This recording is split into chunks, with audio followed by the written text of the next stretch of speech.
Students, welcome back to my channel Kirti Tiwari social science corner. जैसा कि अब हम सबको पता है कि बोर्ड एग्ज़ाम्स में हार्डली 1 मंथ रह गया है। सभी बच्चों की प्रिपरेशन हो चुकी है, सभी ने बहुत अच्छे से स्टडी करी है। अब ये जो 1 मंथ का टाइम है, ये है रिवीजन टाइम। अब आपको अपने सारे सब्जेक्ट्स को लेके आपको अपना रिवीजन करना है, राइट। तो रिवीजन करना है। रिवीजन होता क्या है? रिवीजन वही चीज़ होती है जो आपने अभी तक अपनी स्टडीज़ करी है उसको फिर से एक बार पढ़ना, कॉन्सेप्ट को समझना फिर से, यही हमारा रिवीजन है। लेकिन बहुत से बच्चे ऐसे होते हैं जिनको नहीं पता है रिवीजन का सही मेथड क्या है, रिवीजन कैसे करना चाहिए, राइट। तो आज हम बात करते हैं कि रिवीजन कैसे करना चाहिए। इस पे कुछ इम्पॉर्टेंट टिप्स हैं जो मैं बताती हूँ आपको, शायद आप लोगों के लिए काफ़ी हेल्पफुल रहेंगे जो बच्चे बोर्ड्स की तैयारी कर रहे हैं, अपने एग्ज़ाम की प्रिपरेशन कर रहे हैं, राइट। और वैसे भी सभी एग्ज़ाम्स का रिवीजन का शेड्यूल जो होता है वो ऑलमोस्ट सेम ही होता है। तो फर्स्टली जो हम देखते हैं वो क्या देखते हैं कि रिवीजन अगर हम कर रहे हैं, राइट, तो सबसे पहले रिवीजन करने के लिए आप अपना एक टाइम टेबल बनाइए। टाइम टेबल, अब आप बोलोगे कि टाइम टेबल तो हम अपनी स्टडी में भी बनाते हैं। हाँ, वो बनाते हैं अपनी स्टडी को करने के लिए। इसमें जो अब आपको रिवीजन के टाइम पे टाइम टेबल बनाना है तो उसमें आपको क्या करना है कि आप इस तरह से टाइम टेबल बनाइए कि उसमें आपके ऑल सब्जेक्ट्स जो हैं वो कवर हों। हर सब्जेक्ट को आप टाइम दीजिए कि जिससे कि आप उस सब्जेक्ट को प्रॉपर रिवाइज कर सकें, प्रॉपर उस सब्जेक्ट का रिवीजन आप कर सकें। फिर जो टाइम टेबल आपने बनाया है, ठीक है, उसमें अब आपको क्या करना है, उसको फॉलो ही करना है। ये नहीं कि टाइम टेबल बनाकर अपनी स्टडी टेबल के ऊपर लगा दिया कि हाँ भैया ये हमारा रिवीजन टाइम टेबल है, लेकिन उसको आपको फॉलो भी करना है, राइट। तो फर्स्ट क्या हो गया हमारा कि टाइम टेबल हमें बनाना है और टाइम टेबल बना के उसको हमें फॉलो करना है सो दैट कि हमारे सारे सब्जेक्ट्स जो हैं वो कवर हो सकें, कोई भी सब्जेक्ट या कोई भी टॉपिक हमारा रिवीजन से नहीं छूटे। एंड सेकंड वन है कि अब आप रिवीजन कर रहे हैं तो सबसे अच्छा जो रिवीजन का बेस्ट तरीका होता है वो क्या होता है, समरी नोट तैयार करना। समरी आपने देखी होगी, आपकी बुक्स में भी दी रहती है, ठीक है, हर चैप्टर की समरी दी रहती है।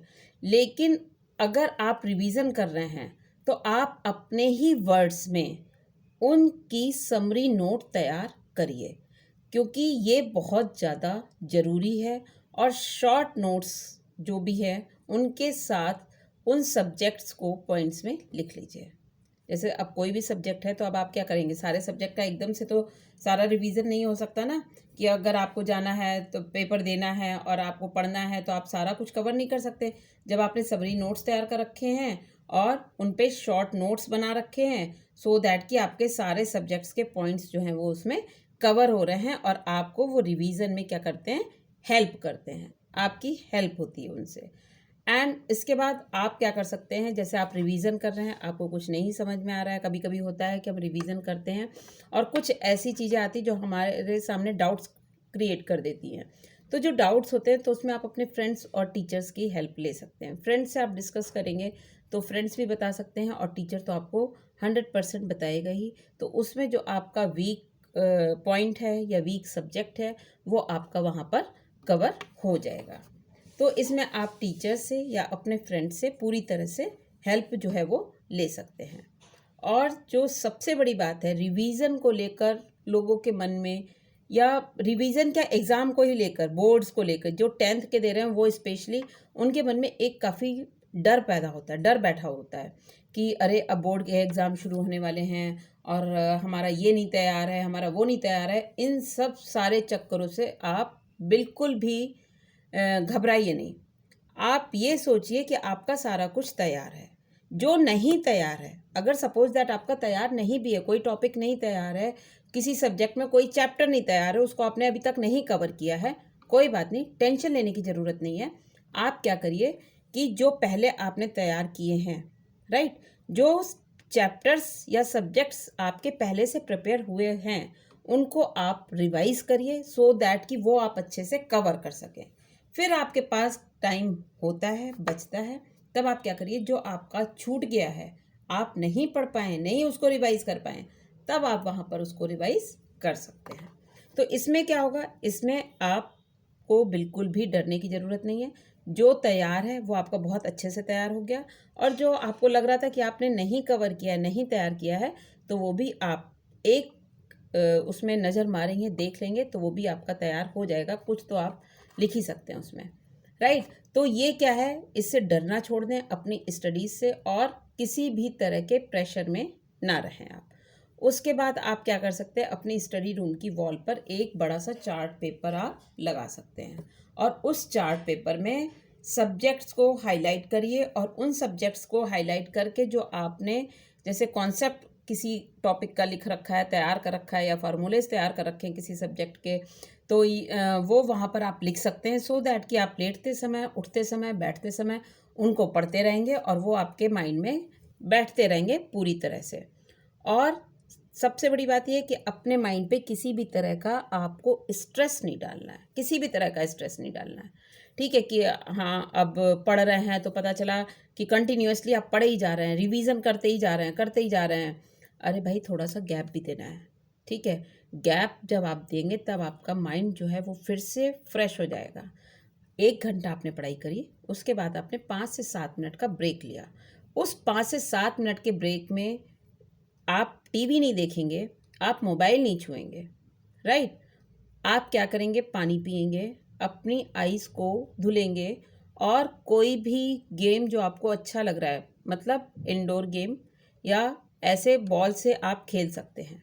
ठीक है, तो उसमें क्या है कि आपका टाइम वेस्ट नहीं होगा। अगर आप सोचोगे कि हम 5 से 7 मिनट का जो ब्रेक मिल रहा है उसमें हम टीवी देख लें, तो टीवी देखने में या मोबाइल देखने में टाइम का पता ही नहीं चलता कि हमने अपना कितना टाइम जो है वो वेस्ट कर दिया है, राइट। तो उस टाइम पे सिर्फ और सिर्फ आप ऐसे गेम खेलें जिससे कि आपका माइंड फ्रेश हो जाए। ठीक है, या नहीं अगर आप खेलते हैं तो आप क्या करिए, 5 मिनट के लिए अपनी आइज़ को रिलैक्स दीजिए, बंद कर लीजिए अपनी आइज़, फिर उसके बाद उठिए और आइज़ को वॉश करिए, और उसके बाद अपनी स्टडी को कंटिन्यू करिए। तो किसी भी तरह के स्ट्रेस में आपको बिल्कुल भी नहीं रहना है। और सबसे बड़ी बात यह है कि रिवीजन जो है वो कभी भी, मतलब ऐसा एटमॉस्फेयर नहीं होना चाहिए जहाँ बहुत ज़्यादा शोर हो रहा है, बहुत ज़्यादा नॉइज़ आ रही है, बहुत ज़्यादा डिस्टर्बेंसेस हो रहे हैं, वहाँ पे कभी भी रिवीजन नहीं करना चाहिए। क्योंकि उस माहौल में अगर हम रिवीजन करते हैं तो क्या होता है, हमें लगता है कि जो हम पढ़ रहे हैं वो हमारे दिमाग में जा ही नहीं रहा है, राइट। तो हमें रिवीजन जो है वो ऐसी जगह पे करना चाहिए, ऐसे प्लेस पे करना चाहिए जो बिल्कुल एकांत में हो, जहाँ पे हमने जो पढ़ा है उसको हम रिवाइज कर रहे हैं। ठीक है, तो वो चीज़ें हमारे बिल्कुल दिमाग में बैठती जानी चाहिए। हमको ये नहीं होना चाहिए कि अरे यहाँ पे तो ये था, हम भूल गए, या जो हम रिवीजन कर रहे हैं वो हमारे दिमाग में कुछ भी नहीं जा रहा है। तो ऐसा कुछ भी मत करिएगा। रिवीजन हमेशा एकांत जगह पर अपने स्टडी रूम में करिएगा, जहाँ पे किसी भी तरह का कोई भी डिस्टरबेंस ना हो। और सबसे बड़ी बात ये कि जब आप रिवीजन कर रहे हैं तो उस रिवीजन के लिए आप क्या करिए, खुद ही अपना मॉडल टेस्ट पेपर बनाइए। हर सब्जेक्ट का मॉडल टेस्ट पेपर आपने बनाया। अब क्या है, उस मॉडल टेस्ट पेपर को आपने सॉल्व किया, लिख के ही सॉल्व करेंगे, ओरली तो सॉल्व करेंगे नहीं, लिख के सॉल्व कर रहे हैं। एक तो आपकी राइटिंग स्पीड मेंटेन हो रही है, और दूसरा जो आपने उसमें वहाँ पे अच्छा परफॉर्म नहीं किया है अपने मॉडल टेस्ट पेपर में, ठीक है, तो उसको आपको वो वहाँ पे समझ में आ जाएगा कि आपका वीक पॉइंट कहाँ पर है, या आपकी प्रिपरेशन में अभी और क्या रिवाइज करने की ज़रूरत है। आपकी प्रिपरेशन कैसी है वो आप समझ जाओगे, जज कर लोगे अपनी प्रिपरेशन को उन मॉडल टेस्ट पेपर को करने से। तो ये आप लोगों को मॉडल टेस्ट पेपर जो है वो ज़रूर सॉल्व करने ही करने हैं, तभी आपका क्या होगा, रिवीजन बेस्ट हो पाएगा, और आप अपने एग्ज़ाम में अपना 100% दे पाएंगे।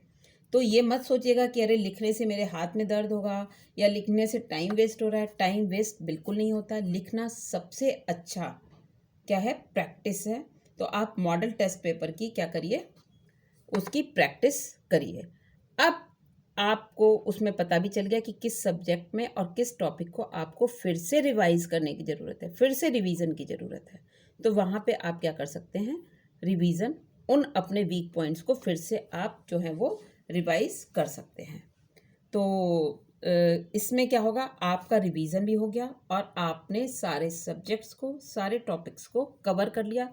अपने कॉन्फिडेंस को, सबसे बड़ी बात यह है, अपने कॉन्फिडेंस को कभी भी लूज़ मत होने दीजिएगा कि मुझे ये याद नहीं है, मुझे ये तैयार नहीं है। अपना कॉन्फिडेंस मेंटेन रखिएगा, ओवर कॉन्फिडेंट भी नहीं होइएगा और अपने कॉन्फिडेंस को लूज़ भी नहीं करिएगा। आई थिंक कि ये रिवीजन टिप्स आपके लिए यूज़फुल रहेंगे। तो wish you all the best. Thank you, bye bye, take care.